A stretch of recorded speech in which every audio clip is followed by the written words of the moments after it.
Magandang araw sa inyo mga banateros. Eto na nga, mukhang makakabalik na si Pangulong Duterte. Naku po, malupit po ito. Palakpakan tayo.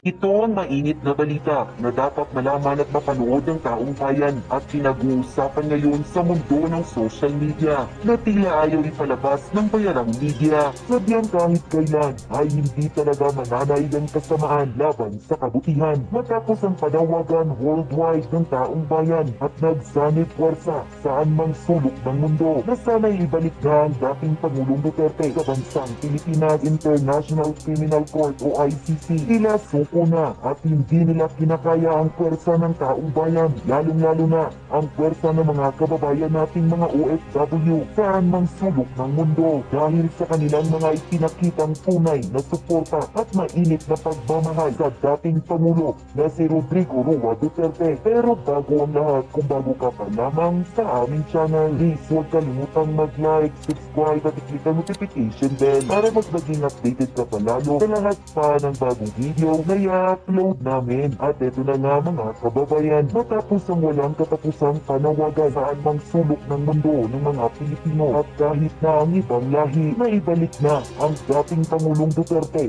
sa bansang Pilipinas, ay tila ito na ang pinakamagandang balita mula sa ICC Netherlands na pilit ayaw di umanong ipalabas ng mga bayarang media sa publiko. Mukhang tila suko na ang ICC na hindi nila kinakaya ang pinapakitang pwersa ng ating mga kababayang OFW dahil sa kanilang ipinakitang walang humpay at mainit na suporta at pagmamahal kay dating Pangulong Rodrigo Duterte. Ayon pa sa kumpirmadong balita, ICC may considered actions of Duterte's camp and bid for interim release. Lawyers say yan ay marahil nakita ng dayuhang hukuman o ICC kung gaano kamahal ng mga Pilipino, lalong-lalo na mga kababayan nating mga OFW saan pang panig ng mundo ang dating Pangulong Rodrigo Duterte. At kung magpapatuloy pa ito ay malaki ang tsansa di umano na talagang makakauwi sa lalong madaling panahon ang dating Pangulong Duterte. Has the former president made any statements or requests regarding the ongoing?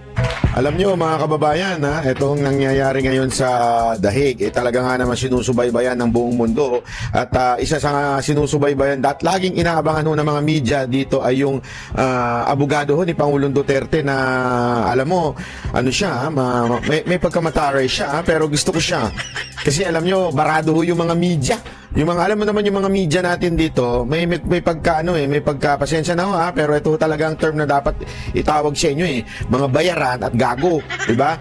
Mamaya pag-usapan natin yan, meron akong matinding pasabog mamaya na nakita at ipapakita ko at papaliwanag ko sa inyo. Pero bago po yan, ito munang interview ng ilang mga media dito sa abogado ni Pangulong Duterte. At dahil dito sa interview na ito, alam mo na natingin ko maganda talaga ang titulo nitong video natin is Duterte makakabalik na nga. Naku, patay tayo dyan. Naku, ito na. Panoorin natin to at ipapaliwanag natin sa bawat isa kung ano ba yung nangyayari at kung paano binara ng lawyer ni Pangulong Duterte ang mga media. O, palakpakan mo na! Obviously, it's always welcome that there are supporters. O ayan, nilagyan na natin ng subtitle para mas kasi minsan yung kanyang islang medyo may talaga mahirap intindihin, kaya nilagyan na natin ng subtitle. But politics to one side and the judicial process to another side. And the family want me to convey a message that the judicial process must be respected. Ayan, ang ganda ho ito Yung una kasi parang sinasabi dito, reaction niya doon sa nangyayari na mga pag-rally o suporta ng sambayan ng Pilipino, lalong-lalo na nung panahon ng birthday niya. At ito nga, ang ganda na sinabi niya dito mismong ang pamilya Duterte ang nagsasabing let's respect the court. Alam nyo, ganyan si Pangulong Duterte, yan ang katangian niya ever since. Always respected the law, di ba? Dahil nga siya ay abogado, dating prosecutor, dating piskal, kaya po siya masyadong marespeto sa batas. At lagi niya nga yan sinasabi, paulit-ulit niya kahit nung sa mga rally, di ba? Kasi may mga nagrarally na gusto na ng revolusyon. Sabi niya talaga noon, hindi.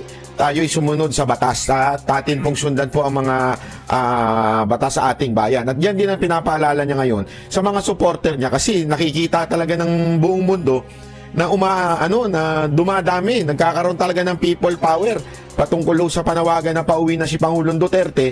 Pero anong paalala ho ni Kaufman, ni attorney? Sabi niya, ihiwalay natin ang politika at ang mga bagay-bagay dito. At higit sa lahat, ang request ng pamilya Duterte ay respetuhin natin ang korte, ang batas ng ICC na to. There must be absolutely no interference with the independence of the court, Ayan, no interference. Di ba? with the judges, and for all the parties. Every case of the International Criminal Court is always a highly charged case from a political point of view. There are participants in that process. There's the prosecution, there's the defense, and also there are the victims. The victims' counsels will make their submissions in court. Their right to make these submissions must be respected. So I ask everybody to bear that in mind. All the supporters who have demonstrated this huge expression of love, they should also bear that in mind as well. Thank you very much. Yan po kasi yung malaking issue. Ang kulit po kasi ng media dyan, paulit-ulit na sinasabi, ano ba magiging epekto ng malaking rally? Para bagang sinasabi nila na rally kayo ng rally, wala namang epekto yan sa ICC. Kaya nga ginaganyan nila yung mga abogado. Tinanong din nila yan doon sa mukhang ulikba na abogado ng kabila. Tinanong sa kanya kung ano ba epekto niyang rally na yan. Kasi para bagang sinasabi nila, rally kayo na rally, dami-dami, wala namang epekto yun sa ICC. So ganyan nga yung sinasabi dito kay Kaufman. Meron bang epekto yung rally na yan sa ICC? Alam mo naman itong mga media tulol eh. Di ba? Totoo naman eh. Yan ang purpose ng pagtatanong nila eh. Sir, have you filed any motion for the interim release of the former president?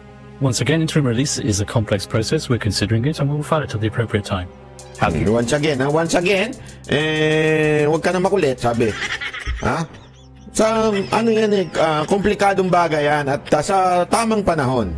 Sa tamang panahon aanuhin natin yan. You're not yet filing. Have you filed or not yet? I'm not telling you when I'm going to file anything. Gusto ko yun. Like ko yun. Sabi pa naman niya. Kasi inulit pa eh. Tinanong mo na eh. Akala niya siguro, madudulas yung mga tipong mapipili. Alam mo kasi sa atin minsan, pasensya na ang tamaan, wag magalit, ganyan talaga buhay. Yung mga politiko sa atin, kahit yung, lalo-lalo na yung si Madam Claire, pag inulit-ulit mo yung tanong, mas lalong maiinis, mapipikon, tapos bibira sa Duterte. Ganon yun eh. Walang kontrol eh. Kita mo talaga mahina ang EQ eh. Diba? Walang kontrol eh. Kaya pagka inulit-ulit mo yung tanong, alam mong madudulas at magagalit ba? Ika nga. Eto, ano sagot niya? I'm not going to tell you. Alitin natin. Ang sarap nung pakinggan eh. Once again, interim release is a complex process. We're considering it and we'll file it at the appropriate time. We will file it at the appropriate time. Ang di na ibig sabihin, file namin yan sa tamang panahon. Bigla ba naman tanungin pa uli? You're not yet filing. Have you filed or not yet? I'm not telling you when I'm going to file anything. Palakpakan.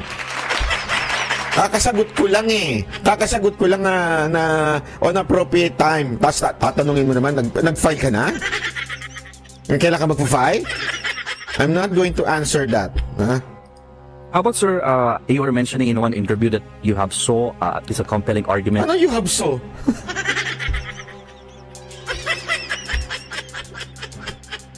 No comment. With regard to junking of the case in terms of jurisdiction, can you just give us a little bit about it? I wouldn't use the word junking the case. The case is slang. Slang.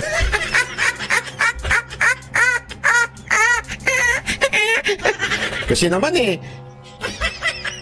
yan ang tinatawag nating journalism 101 ng Pilipinas. Yan yung pinagmamalaki ng mga congressman eh. Mga journalist, may standard dyan eh. Mga journalist, magagaling yan eh. Hindi katulad ng mga vlogger yan eh. Kita nyo na journalist siya. Anong junking?